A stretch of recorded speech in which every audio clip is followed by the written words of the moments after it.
入代幣將機入面嘅銀推走，推走得越多就有越多獎票。佢哋都玩得好似好有技巧咁。呢個阿伯差唔多日日都嚟。分分鐘你100蚊咧，你要打唔到1000飛。咁你話我咪蝕咗，你梗係要蝕啦，係咪先？你喺娛樂㗎嘛，人哋俾部機你咁嘛，你喺度娛樂㗎咪先？但係你唔通你想賺錢啊？梗係有個人啦，真係有個係點樣㗎？金絲絲咪成日要玩咯，即係好似好貪心㗎嘛。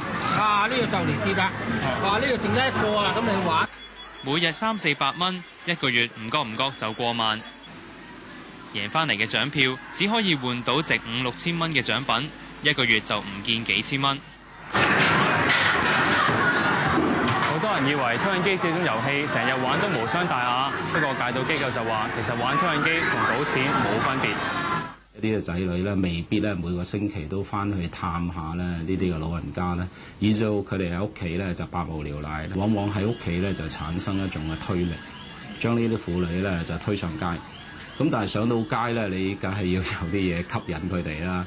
咁以至到咧，即係呢啲嘅推錢機咧，吸引到佢哋咧，可以就成日咧喺度消磨時間。佢話呢啲人可能會追求更多刺激，會參與其他賭博，最終變成病態賭徒。建議市民要多留意長者嘅消閒活動。有線電視記者黃永國報導。公民黨嘅立法會議員